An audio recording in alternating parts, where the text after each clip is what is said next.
let's learn how to grid. So first thing you're going to need is a plain piece of paper, a ruler, a pencil, a picture you like, and I happen to have a clear grid that you may use or you can make your own. So the first thing I did is I took the picture I want to use and I taped it underneath my clear grid.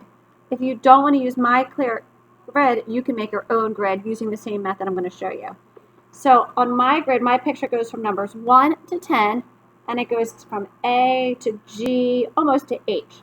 So I'm going to make a grid on a separate piece of paper that goes from 1 to 10 and A to H. And here's what you're going to do. So 1 to 10 means I need 10 slots. So I'm going to take my ruler. Now, I already did this, so you don't have to watch me do it all. But here's what I did is I took my ruler and I lined it up against the edge of the paper. Notice how this ruler starts at this dash. So don't start it all the way on the line like this, or you'll be off a little bit. Start it here. And every 1 inch, I put a dash. So 1, 2, 3, 4, 5, 6, 7, 8, 9, 10. So I have 10 boxes. And then I slid it down, and I did the exact same thing on the bottom of my paper. Then what I did is I used my ruler, and I followed all my steps on rulers. So watch my video if you need to.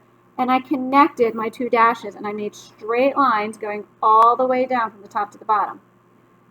Going the other direction, I have A to H, so that's 1, 2, 3, 4, 5, 6, 7.5 boxes I needed. So I needed 7 lines going this way, 7 going this way, and then I connected them.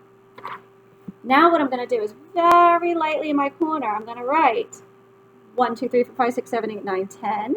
So it's going to look like this. 1, 2, 3, 4, 5, 6, 7, 8, 9, 10. And then going down, I'm going to write A to H. So I got A, B, C, D, E, F, G, and a little bit of H. Now notice how this block is empty, just like this block. There's nothing in here. Now, I made my grid go from this size to this side, so this picture will be bigger. You can make it even bigger than that and use maybe every 2 inches you put a dash, so 2, 4, 6, 8, 9, 10, and use a bigger paper. If you don't like my clear grids, you can use your own grid and make it on here as well. So what I'm going to do is I'm going to start off in box 1A, and I'm going to look at that. Is there anything in there? Nope. Nothing's in that box. So all I'm going to do, this is a dry erase marker. I'm just going to put a check. I already did that box. Don't put a check mark here, though. Then I'm going to look in box 2A. Do I have anything in there? Nope. Done. How about 3A? Ooh, I do. Look really closely in box 3A. Can you see this? There's a teeny tiny bit of this yummy looking raspberry. So I'm going to draw this teeny tiny bit of the raspberry, and it looks like it goes all to the bottom the box. Okay, 3A is done. Then I'm going to do 4A. So 4A has a little bit of this raspberry in here. It goes almost to the middle of this box. I got a little bit of this blueberry. Oh, this is making me hungry, friends. In here, and a little bit of this raspberry. In there. Once I'm done, put a check mark in there. So dry erase marker, not any other markers to do this in. Okay, now in this box, this blueberry goes about halfway. And it's met with another raspberry, and then this raspberry continues. So I'm just going to keep going down my row. When I get to the end of my row, I'm going to do the next row. And I'm only looking at 1 box at a time. Ignore the whole picture.